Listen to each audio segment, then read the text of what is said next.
Hello, good morning. എന്തൊക്കെയുണ്ട് വിശേഷങ്ങൾ? എല്ലാവർക്കും സുഖമാണല്ലോ അല്ലേ? എല്ലാവരും ഹാപ്പി ആയിട്ട് ഇരിക്കാമെന്ന് വിചാരിക്കുന്നു. ഞങ്ങളിവിടെ അടിപൊളിയായിട്ട് അങ്ങനെ പോകുന്നുണ്ട്.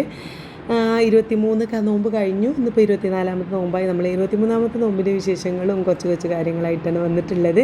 അപ്പോൾ രാവിലെ എണീറ്റ് ഞാൻ കുറേ സ്റ്റിച്ച് ചെയ്യാനും കാര്യങ്ങളൊക്കെ ഉണ്ടായിരുന്നു. സ്റ്റിച്ച് ചെയ്തു. പിന്നെ ഇനിയിപ്പോൾ ഒരാഴ്ചയുള്ളൂ, അതുകൊണ്ട് നമുക്ക് അടങ്ങി നിൽക്കാൻ നേരമില്ല. നമ്മൾ നേരെ ഒന്നും ചിന്തിക്കാതെ ഉറക്കൊക്കെ ഒഴിവാക്കി നേരെ ഓടിപ്പോയി കുറച്ച് തയ്ച്ച് പിന്നെ വന്നിട്ട് ആണ് ക്ലീനിങ് പരിപാടിയും കാര്യങ്ങളൊക്കെ ചെയ്യാറുള്ളത് കേട്ടോ. അങ്ങനെയൊക്കെ ചെയ്തു. കുറച്ച് പണികളൊക്കെ കഴിഞ്ഞ് ഒരു ഏകദേശം ഒരു 2 മണിയൊക്കെ ആയപ്പോഴാണ് ഇതാ നമ്മൾ മുത്തുമണീസൊക്കെ വന്നിട്ടുണ്ട്. ഐറൂസും മോളും ഒക്കെ വന്നിട്ടുണ്ട് കേട്ടോ. മോളും ഹസ്ബൻഡും ഇവിടെ ആക്കിയിട്ട് പോയതാണ്. ഓനിവിടെ പിന്നെ വരാനുള്ളത് കൊണ്ട് മാത്രം വന്നതല്ല. ഇന്ന് ഞങ്ങൾ അവിടുത്തെ ഉമ്മാൻ്റെ ആണ്ടാണ് കേട്ടോ. എൻ്റെ ഹസ്ബൻഡിൻ്റെ ഇമ്മ മരിച്ചിട്ട് ഇന്നൊക്കെ 23ാമത്തെ നോമ്പിന് 11 വർഷമായി. ഇതുമ്മൂൻ്റെ പ്രായമാണ്, ഇതുമ്മൂൻ്റെ വയസ്സാണ്. കണക്ക് കൂട്ടാൻ എളുപ്പമാണ്. കാരണം ഇതുമ്മ പ്രസവിച്ച് 4-5 മാസമായിട്ടുള്ളത്, അല്ല 6 മാസമായിട്ടുള്ള അതിനുള്ളിലാണ് ഉമ്മ മരിച്ചത്. അപ്പോൾ നമുക്ക് പെട്ടെന്ന് വർഷം ഒക്കെ പെട്ടെന്ന് ഓർമ്മ വരും. ഇതുമ്മൂനെ ഓർമ്മയല്ല കേട്ടോ. ഇവിടുത്തെ ഉമ്മാനെ മറ്റൊരു കണ്ടാൽ ഭയങ്കര കാര്യമാണ്. കാരണം നീനുട്ടിക്ക് തന്നെ 10 വയസ്സായിട്ടുണ്ട് ഉമ്മ മരിക്കുന്ന സമയത്ത്. നീനുട്ടിക്കായാലും മോളൂനായാലും ഭയങ്കര കാര്യമാണ്. അതേപോലെ തന്നെ ഉമ്മാക്ക് ഇങ്ങോട്ട് മക്കളെ ഭയങ്കര ഇഷ്ടമാണ്. പേരക്കുട്ടികളൊക്കെ കേട്ടോ. ഉമ്മക്ക് 8 മക്കളുണ്ട്. മക്കളെ പേരക്കുട്ടികളൊക്കെ ഉമ്മക്ക് ഭയങ്കര ഇഷ്ടമാണ്. എൻ്റെ മോളൂനെയൊക്കെ നല്ലോണം നോക്കിയിട്ടുണ്ട് കേട്ടോ. കാരണം മോളൂനെ നോക്കുന്ന സമയത്തൊക്കെ ഉമ്മക്ക് കുറച്ച് ആരോഗ്യമുള്ള ടൈമായിരുന്നു. നീനൊക്കെ ഉണ്ടായപ്പോൾ ഒരു പിന്നെയും അവളെ പിന്നാലെ നോടി പായാനൊന്നും കഴിയുന്ന പ്രായമായിരുന്നില്ല. ഇന്നെ കെട്ടിക്കൊണ്ടുവരുമ്പോഴേ ഉമ്മക്ക് നല്ല പ്രായം ഉണ്ടായിരുന്നു കേട്ടോ. അപ്പോൾ ഇവിടുത്തെ ഉമ്മാൻ്റെ ചെറിയ മകനാണ് എൻ്റെ ഹസ്ബൻഡ്. അതുകൊണ്ട് തന്നെ നല്ല ഏജ് ഉണ്ടായിരുന്നു. ഞാൻ വന്നപ്പോൾ തന്നെ ഉണ്ടായിരുന്നു. പിന്നെ മക്കളൊക്കെ എന്നാലും കഴിഞ്ഞ ആരോഗ്യത്തിലൊക്കെ എൻ്റെ മക്കളെ നല്ലോണം നോക്കി. നീനൂട്ടിനെയും ഇതും മോളൂന്. പക്ഷേ ഇതുമ്മൂനെ കാണാനോ പിന്നെ മടിവെക്കാൻ ഓർമ്മയുണ്ടാവില്ല കേട്ടോ. കാരണം ഇതുമ്മൂനെ പ്രസവിച്ച് ആ ടൈമിൽ തന്നെ അമ്മക്ക് വയ്യാണ്ടായി. പിന്നെ ഒരു ഓർമ്മ ഉണ്ടാവാൻ സാധ്യത ഇല്ല. ഇതുമ്മൂന്നുള്ളൊരു കുട്ടീനെ അമ്മക്ക് ഓർമ്മ ഉണ്ടാവില്ല. അങ്ങനെയാണ്. അപ്പം അതുകൊണ്ട് തന്നെയാണ് മോള് ഓടി വന്നത് കേട്ടോ. കാരണം ഉമ്മാനെ അത്രയും ഒക്കെ കാര്യമുള്ളതുകൊണ്ട് ഇവിടെ വന്ന് വീട്ടിലൊന്ന് വരാൻ ഞാൻ നോക്കും ഇടങ്ങേറാണ്. അപ്പോൾ അതിന് വന്നതാണ്. പിന്നെ ഒന്ന് മരിബൊക്കെ കഴിഞ്ഞിട്ട് നമുക്ക് ഒരു യാസിനൊക്കെ ഓതാലോ എന്നും പറഞ്ഞിട്ട് വന്നതാണ്. പിന്നെ ഇവിടുത്തെ ഫുഡും കാര്യങ്ങളൊക്കെ നമ്മൾ പള്ളിയിലാണ് കാര്യങ്ങളൊക്കെ അതും ഉസ്താദന്മാരെ കുളിച്ചിട്ട് ഖബറിൻ്റെ അങ്ങോട്ട് പോയിട്ട് അവിടുന്ന് തോരക്കലും ബാക്കി ഏട്ടന്മാരൊക്കെ അങ്ങോട്ട് വരാം. അങ്ങനെയൊക്കെയാണ്. ചെറിയ കുഞ്ഞു പരിപാടിയാണ് കേട്ടോ. എന്നാലും നമ്മളെ മനസ്സിൽ നല്ലോണം പ്രാർത്ഥിക്കുക തീർക്കുക അല്ലേ. എന്തായാലും മോളൊക്കെ വന്ന് ആ ഒരു സന്തോഷത്തിലാണ്. ഐറൂസുമൊക്കെ എത്തിയിട്ടുണ്ട്. ഒരാളുടെ തകൃതിയായിട്ട് കളിയാണ്. ഞാനേതായാലും 4:30-4:30ക്കാണ് കിച്ചണിക്ക് എത്തിയത്. ഇന്ന് ഞാൻ ദോശക്ക് മാവ് അരച്ച് വെച്ചിട്ടുണ്ടായിരുന്നു. ഐറൂസ് വരും നിങ്ങൾക്ക് അറിയാതുകൊണ്ട് തന്നെ ഞാൻ ദോശ വേഗം അരച്ച് വെച്ചിട്ടു. അല്ലെങ്കിൽ പിന്നെ ഓൻ്റെ പിന്നാലെ നടന്ന് ടയേർഡ് ആവുകയാണ്. നമ്മൾ നോമ്പ് പറ്റതുകൊണ്ട് ലാസ്റ്റ് ആകുമ്പോൾ നമുക്ക് വെയ്യാണ്ടായി വരികയാണ്. അപ്പോൾ ഞാൻ വേഗം ഇന്നലെ രാത്രി അരി വെള്ളത്തിലിട്ടിട്ട് രാവിലെ അരച്ച് വെച്ചിട്ടുണ്ട്. അതുകൊണ്ട് പിന്നെ ടെൻഷനില്ല. വേഗം ചിക്കൻ കറി ഉണ്ടാക്കിയാൽ മതി. അപ്പോൾ ചിക്കന് ഫ്രിഡ്ജിൽ ഉണ്ടാവണം. അപ്പോൾ വേഗം ചിക്കൻ കറി ഉണ്ടാക്കുകയാണ് കേട്ടോ. അതിക്കുള്ള ഉള്ളിയാണ് ഇപ്പോൾ ഞാൻ അരിയണത്. ക്യാപ്സിക്കം ഇന്ന് പച്ചക്കറി കൊണ്ടുവന്നപ്പോൾ അതിൽ ക്യാപ്സിക്കം ഉണ്ടായിരുന്നു. ഈ ചിക്കൻ കറി ക്യാപ്സിക്കം ഇടുമ്പോൾ അത് വേറൊരു ടേസ്റ്റ് ആവില്ലേ. രണ്ട് ടേസ്റ്റിന് ക്യാപ്സിക്കത്തിൻ്റെ ആ ടേസ്റ്റും കൂടി വരുമ്പോൾ ഒരു ടേസ്റ്റിന് മാറില്ല. അപ്പോൾ അതുകൊണ്ട് ഞാൻ ഒരു ക്യാപ്സിക്കം എടുത്തിട്ട് അതിൻ്റെ പകുതി ഇട്ടിട്ടുള്ളൂ കേട്ടോ. പിന്നെ ഉരുളക്കിഴങ്ങ് ഇട്ടു. ഉരുളക്കിഴങ്ങ് ഐറൂസിന് ഭയങ്കര ഇഷ്ടമാണ്. ഈ ചിക്കൻ കറിയിൽ നിന്ന് ഉരുളക്കിഴങ്ങ് കഴുകി കൊടുക്കും. അപ്പോൾ പിന്നെ അപ്പത്തേക്കൊക്കെ കഴുകി കൊടുക്കുമ്പോൾ ഭയങ്കര ഇഷ്ടമാണ്. അപ്പോൾ അതുകൊണ്ട് ഞാൻ അങ്ങനെ ഉരുളക്കിഴങ്ങ് ഇട്ടു. അപ്പോൾ അതൊക്കെ അരിഞ്ഞ് വെച്ചു. അപ്പോഴേക്കും നമ്മൾ തിളപ്പിക്കാൻ വെച്ചിട്ട് വെള്ളമൊക്കെ നന്നായിട്ട് ചൂടായി തിളച്ചു കിട്ടും. അപ്പോൾ ഞാൻ ഫ്ലാസ്കിലേക്ക് ഒഴിച്ച് വെച്ചിട്ട് വേഗം കരണ്ടടുപ്പ് മേലെ തന്നെ ഞാൻ ചിക്കൻ കറി ഉണ്ടാക്കാമെന്ന് കരുതി. ഗ്യാസിൻ്റെ പ്രശ്നങ്ങളൊക്കെ ഇങ്ങനെ കേൾക്കുമ്പോൾ ഒരു പേടിയാണ്. ഞാൻ എന്ന് കരുതിയിരുന്നാൽ കരണ്ടടുപ്പ് മേലെ ഒന്ന് ഉണ്ടാക്കി നോക്കട്ടെ. ചിക്കൻ കറി അധികം ഉണ്ടാക്കാറില്ല. ഒക്കെ ഗ്യാസ് മേലാണ് ഫുഡൊക്കെ ഉണ്ടാക്കാറുള്ളത്. വെള്ളം തിളപ്പിക്കുക അങ്ങനെയുള്ള പരിപാടികൾ മാത്രമേ നമ്മൾ ഈ കരണ്ട് മേലെ ഉണ്ടാക്കാറുള്ളൂ. അപ്പോൾ ഞാൻ ഇന്ന് അതൊന്ന് ഉണ്ടാക്കി നോക്കട്ടെ വെച്ചിട്ട് ഉണ്ടാക്കിയതാണ്. അപ്പോൾ ഉള്ളിയൊക്കെ വാട്ടി പിന്നെ നമ്മൾ ചിക്കൻ ഇട്ടെടുത്തു. അങ്ങനെ സാധാ ചിക്കൻ നോർമൽ ചിക്കൻ കറി ആയതുകൊണ്ടാണ് ഞാൻ വല്ലാതെ ഡീറ്റെയിൽ ആയിട്ട് കാണിക്കാത്തത് കേട്ടോ. അപ്പോൾ അത് പിന്നെ കുറേ സ്റ്റിച്ച് ചെയ്യാനൊക്കെ ഉള്ളതുകൊണ്ട് കുറേ തയ്ക്കാനൊക്കെ ഉള്ളതുകൊണ്ട് രാവിലെ ഉറങ്ങാത്തതിൻ്റെ ഒരു നല്ല ടയേർഡ് പെട്ടെന്ന് ഉറങ്ങാഞ്ഞാലില്ലേ. നമുക്ക് 4 മണിക്ക് എണീക്കണതല്ലേ. പിന്നെ ഒന്ന് കുറച്ച് നേരം കിടന്നാൽ തന്നെ നമുക്കൊരു സുഖമാണ്. ഒരു 8 മണി വരെയൊക്കെ കിടന്നാൽ തന്നെ ഒരു സുഖമാണ്. പക്ഷേ ഒന്ന് വേഗം 6 മണിയൊക്കെ ആകുമ്പോൾ തന്നെ വേഗം നിസ്കാരം കഴിഞ്ഞ് ഓടിപ്പോലാണ് കേട്ടോ. കഴിഞ്ഞ് കഴിഞ്ഞ് ഇറങ്ങുമ്പോൾ 10-11 മണിയാവും. ചൂടാകുമ്പോക്കിനായിട്ട് ഇറങ്ങും. പിന്നെ ഇവിടെ വന്ന് നമ്മൾ പണിയൊക്കെ എടുക്കുമ്പോക്കിന് പറ്റിയ ടയേർഡാണ്. പിന്നെ കിടക്കാനോ ഒന്ന് ഉറങ്ങാനോ ഒന്നിനും ടൈമില്ലല്ലോ. അങ്ങനെ ചിക്കൻ കറി ഒക്കെ റെഡി അവിടെ അടുപ്പത്ത് അങ്ങനെ വെച്ച് സെറ്റാണ് നേരം. പിന്നെ അലക്കാനുണ്ടായിരുന്നു, അതും അങ്ങനെ ചെയ്യുന്നുണ്ട്. പിന്നെ ഫ്രൂട്ട്സ് ആയിട്ട് ആ വത്തക്കയാണ്. എത്ര ഫ്രൂട്ട്സ് വേറെ വാങ്ങിയാലും നമ്മൾ വത്തക്കൻ്റെ അടുത്ത് കണ്ട് എത്തൂലല്ലേ ഒന്നും. ചിലപ്പോൾ പൈനാപ്പിൾ വാങ്ങും, ആപ്പിൾ വാങ്ങും, ഓറഞ്ച് വാങ്ങും, അതൊന്നും നമ്മളെ ഈ വത്തക്കൻ്റെ ഒരു ടേസ്റ്റ് ആ നോമ്പ് തുറക്കണത് നേരെ കുറച്ച് തണുത്ത വത്തക്ക ഇങ്ങനെ കഴിക്കാറുണ്ട്. അത്ര സുഖം എനിക്ക് വേറെ ഒന്നും തോന്നിയില്ല കേട്ടോ. അപ്പോൾ ഇത്ര ദിവസത്തെ നോമ്പ് നോറ്റ് നമ്മൾ പല പല സൈസ് പിന്നെ പപ്പായ കൊണ്ടുവന്നു, പൈനാപ്പിൾ കൊണ്ടുവന്നു, പിന്നെ പേരക്ക, അങ്ങനെ അങ്ങനെ എല്ലാ ഫ്രൂട്ട്സും ഒരുവിധം കൊണ്ടുവന്നിട്ടുണ്ട്. പക്ഷേ ഈ ഒരു വത്തക്ക തിന്നുമ്പോൾ ഉണ്ടാവുന്ന ഒരു സുഖ സമാധാനം വേറെ ഒരു ഫ്രൂട്ട്സിനും കിട്ടാത്ത പോലെ എനിക്ക് തോന്നി.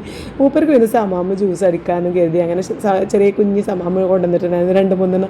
അപ്പോൾ അതൊരു നേരത്തിന് ഒരു ദിവസത്തിന് കറക്റ്റാട്ടോ. മൂപ്പർക്ക് അത് അടിച്ചു വെച്ചാൽ വലിയൊരു കപ്പ് നിറച്ചുണ്ടാവും, കുറച്ച് നീട്ടി അടിച്ച് വെച്ചാൽ സുഖം. പാലോ ഒന്നും വേണ്ടല്ലോ, പഞ്ചസാര ഇടും. സമാമ ആയതുകൊണ്ട് ഇപ്പോൾ പഞ്ചസാര ഇടാറുണ്ട് കേട്ടോ, കാരണം അത് ഒരു പഞ്ചസാരയും കൂടി ഇട്ടിട്ടില്ലെങ്കിൽ ടേസ്റ്റ് ഉണ്ടാവില്ലല്ലോ.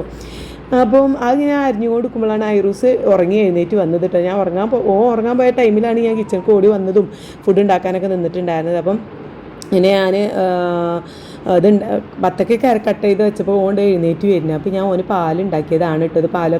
നീച്ച് വരുമ്പോൾ പാൽ കൊടുക്കാൻ ഞാൻ എനിക്കൊരു ഇടങ്ങേറാണ് കേട്ടോ. മോള് പറഞ്ഞപ്പോൾ ഒരു നേരെ കൊടുക്കാറുള്ളൂ, ഈ പെക്കരി പാൽ ഓന് ഒരു നേരെ കൊടുക്കാറില്ല, രാവിലെ മാത്രമേ കൊടുക്കലുള്ളൂ. രാവിലെ എണീറ്റ് വരുമ്പോൾ മാത്രമേ കൊടുക്കാറുള്ളൂ. ഉച്ചക്ക് വൈകുന്നേരം എണീറ്റിൽ ചായ എന്തെങ്കിലുമാണ് കൊടുക്കാറ് എന്നൊക്കെ ഓള് പറഞ്ഞു. പക്ഷെ എനിക്ക് ആ ഒരു സമാധാനം കിട്ടണമെങ്കിൽ ആ പാൽ അങ്ങോട്ട് കൊടുക്കണം കേട്ടോ. ഞാൻ എന്തായാലും വേഗം കുറച്ചൊരു അര ഗ്ലാസ്സെങ്കിലും ഉണ്ടാക്കിയിട്ട് കൊടുക്കും. അപ്പോൾ അത് അവിടെ ചൂടാറ്റാൻ വെച്ചിട്ട് ഞാൻ അതായത് സമാമ ക്ലീൻ ചെയ്യാൻ വേണ്ടിയിട്ട് നിന്നു.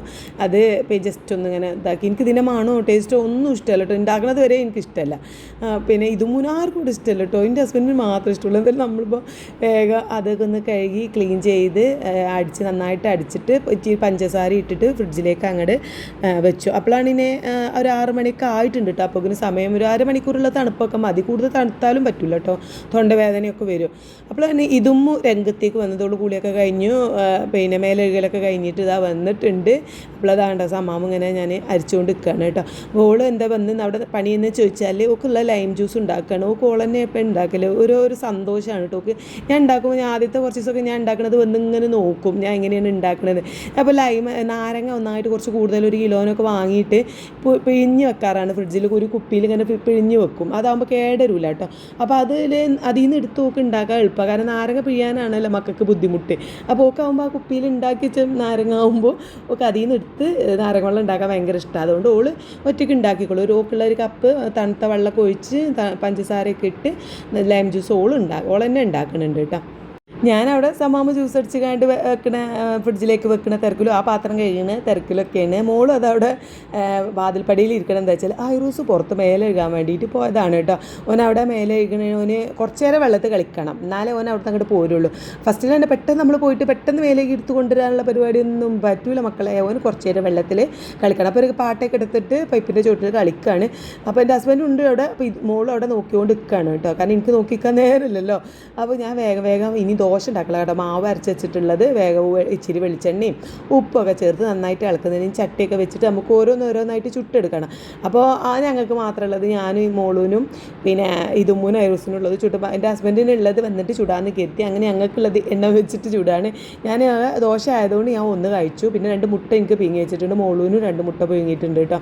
പിന്നെ അപ്പോൾ ഞാൻ വേഗം ചുടാൻ വേണ്ടി നിന്നു, കാരണം നമുക്ക് കൂടുതൽ അരിഭക്ഷണം കഴിക്കണ്ടല്ലോ എന്ന് കരുതിയിട്ടാണ് ഞാൻ മുട്ട പുഴുങ്ങി വെക്കണം. മുട്ട പുഴുങ്ങി അല്ലെങ്കിൽ പൊരിക്കുക എന്തെങ്കിലും ചെയ്യൂ കേട്ടോ, കാരണം എന്താ പറയുക അത്ര അങ്ങോട്ട് ലിമിറ്റില്ലാതെ അരിഭക്ഷണം കഴിക്കണ്ടല്ലോ എന്ന് കരുതിയിട്ടാണ്. കുറച്ചൊരു വെയിറ്റ് കുറഞ്ഞ പോലെയൊക്കെ തോന്നി എനിക്ക്. പിന്നെ വെയിറ്റ് മെഷീൻ എന്തോ ഒരു പ്രശ്നമുണ്ട്. ഒരു എന്താ പറയുക, നമ്മൾ ആദ്യം കയറി നിൽക്കുമ്പോൾ കാണിക്കണ വെയിറ്റ് അല്ല, പിന്നെ കയറി നോക്കുമ്പോൾ അപ്പോൾ ഒരു 2 കിലോനും 3 കിലോനൊക്കെ ഉള്ള മാറ്റം അങ്ങോട്ടും ഇങ്ങോട്ടൊക്കെ വരുന്നുണ്ട്. അപ്പോൾ ഇനി മോളൂന് ഞാൻ നിർത്തി നോക്കി, ഇതുമൂനൊക്കെ കയറ്റി നോക്കും കേട്ടോ. എന്താ അപ്പോൾ ഇത് വെയിറ്റ് ഇനി എൻ്റെ പ്രശ്നമാണോ എന്നറിയാം. അപ്പോൾ എല്ലാവർക്കും ഉണ്ട് ആ ഒരു വെയിറ്റിൻ്റെ പ്രശ്നം, അതുകൊണ്ടാണ് ഞാൻ വെയിറ്റ് കാണിക്കാത്തത് കേട്ടോ. പക്ഷേ എനിക്ക് കുറച്ചൊരു ഡ്രസ്സും കാര്യങ്ങളൊക്കെ ഒന്നൊന്ന് ലൂസായ പോലെ ഇച്ചിരി ഏകദേശം 1 കിലോനോ 1.5 കിലോനൊക്കെ കുറഞ്ഞിട്ടുണ്ടാവും, വല്ലാതെ അങ്ങോട്ട് കുറഞ്ഞിട്ടില്ല. നമ്മൾ നല്ല ലിമിറ്റിൻ്റെ നല്ല കൺട്രോൾ തന്നെയാണ് ഫുഡ്. ഒരു വൈകുന്നേരം മാത്രമേ ഇപ്പോൾ ഒരു ഒമാഡ് ഡയറ്റ് എന്നുള്ള രീതിയിലാണ് ഞാൻ ഒരു നേരം മാത്രമേ ഉള്ളൂ ഇപ്പോൾ ഫുഡ് കേട്ടോ. പലിച്ചയ്ക്ക് ഞാൻ ചായ മാത്രം കുടിച്ചിട്ട് അങ്ങോട്ട് കിടക്കുകയാണല്ലോ. അപ്പോൾ അതുകൊണ്ട് കുറച്ചൊരു ഒതുങ്ങിയ പോലെ കുറച്ചൊരു തടിക്കൊരു സുഖമൊക്കെ തോന്നുന്നുണ്ട് വയറിൻ്റെ ഭാഗത്തൊക്കെ. വെയിറ്റ് നമുക്ക് നോക്കാം, പെട്ടെന്ന് വെയിറ്റ് മെഷീൻ എന്തെങ്കിലും ഒന്ന് ചെയ്യണം, എന്നിട്ട് വെയിറ്റ് നോക്കണം, ഇല്ലെങ്കിൽ ശരിയാവില്ല. ഒരു കൺട്രോളും ഇല്ലാഞ്ഞാൽ വെയിറ്റ് നോക്കുമ്പോഴാണ് നമുക്ക് കുറച്ചെങ്കിലും കൺട്രോൾ ഉണ്ടാവുക അല്ലേ. ഏതായാലും ഞാൻ പിന്നെ വേഗം ഓരോ ദോശങ്ങൾ ചുട്ടപ്പോൾ ഇതും പറഞ്ഞു പരത്തിയിട്ട് അങ്ങനെ വലിയതാക്കി ചൂടണ്ട, കഴിഞ്ഞ പ്രാവശ്യം ഉണ്ടാക്കിയ പോലെ തട്ടുദോശ ആക്കിയ പോലെ ഉണ്ടാക്കിയാൽ മതി എന്ന് പറഞ്ഞു. അപ്പോൾ ആ രീതിയിൽ നെയ്യൊക്കെ ഒഴിച്ചിട്ട് തന്നെ ഉണ്ടാക്കിയത് നമുക്ക് ഭയങ്കര ഇഷ്ടമൊക്കെ ഉണ്ടാവും. നല്ല ടേസ്റ്റ് ഉണ്ട്. ചിക്കൻ കറി ക്യാപ്സിക്കം ഇട്ടിട്ട് ചിക്കൻ കറി ഒരു പ്രത്യേക ടേസ്റ്റ് ഉണ്ടായിരുന്നു കേട്ടോ. അപ്പം അതാ ഞങ്ങൾ വേഗം അതൊക്കെ കഴിച്ചു. പിന്നെ അധികം എനിക്ക് ആ സമയത്ത് വീഡിയോ എടുക്കാൻ പറ്റിയില്ല, കാരണം ആ ഒരു ഭയങ്കര അലമ്പായിരുന്നു. നമുക്കാണെങ്കിൽ നോമ്പ് തുറക്കണ നേരം വിശന്നിട്ട് വയ്ക്കൂല, ഓൻ്റെ അലമ്പ് കൂടി ആകുമ്പോൾ ഉണ്ടല്ലോ ക്ഷമ എന്നുള്ള സംഗതി, ക്ഷമൻ്റെ നെല്ലിപ്പടം കാണുന്നൊക്കെ പറയില്ല, അമ്മ അതിൽ കണ്ടിട്ടുണ്ടായിരുന്നു. അപ്പോൾ വീഡിയോ എടുത്ത് നടക്കാൻ എനിക്ക് പറ്റിയില്ല കേട്ടോ. ഒന്ന് ഞാൻ മോളും ഞങ്ങളൊക്കെ ഫുഡ് കഴിച്ചിട്ട് പിന്നെ നിസ്കാരം കാര്യങ്ങളെല്ലാം കഴിഞ്ഞ് കിടക്കുകയാണ്. കാരണം എൻ്റെ ഹസ്ബൻഡ് പിന്നെ മൂപ്പര് തറാവിക്ക് പള്ളിയിൽ പോയതിൻ്റെ ശേഷമുള്ള കാഴ്ചകളാണ് പിന്നെ കാണുന്നത് കേട്ടോ. കാരണം മൂപ്പര് വന്നപ്പോൾ ഞാൻ വേഗം പിന്നെ ഐറൂനി വെച്ചിട്ടാണ് അപ്പം ചുട്ട് കൊടുത്തതും. ചൂടോടെ കഴിക്കാൻ ഞാൻ പിന്നെ നമ്മൾ നോമ്പെറുക്കല്ലേ, അപ്പോൾ അതുകൊണ്ട് പിന്നെ ഓനൊക്കത്ത് വെച്ച് കാണി ചുട്ടുകൊടുക്കലും കാര്യങ്ങളൊക്കെ ആയിരുന്നു കേട്ടോ. സമയം 7:45 8 മണി ആവാനായിട്ടുണ്ട്. മൂപ്പര് തറാവിക്ക് പോയിട്ടുണ്ട് കേട്ടോ. അപ്പോൾ തറാവിക്ക് പോയി കഴിഞ്ഞാൽ എൻ്റെ ഇതുമ്മൂന് എന്തെങ്കിലും ഒന്ന് കുറിക്കണം. ഉളപ്പ് തിന്നുകാണ്ട് ഞാനിപ്പോൾ ഈ ഒരു സാധനത്തിന് അഡിക്റ്റ് ആവണുണ്ടോ എന്നൊരു ഡൗട്ട്. അപ്പോൾ ഞാൻ അധികം കഴിക്കണ്ട വെച്ചിട്ട് എല്ലാവർക്കും ഓരോന്ന് വാങ്ങി, 4 എണ്ണം വാങ്ങിയിട്ട് ഐറൂസിത ഒന്ന് കൊടുത്തിട്ടുണ്ട്. പിന്നെ ഞങ്ങൾ 3 ഓരോന്ന് വാങ്ങി കേട്ടോ.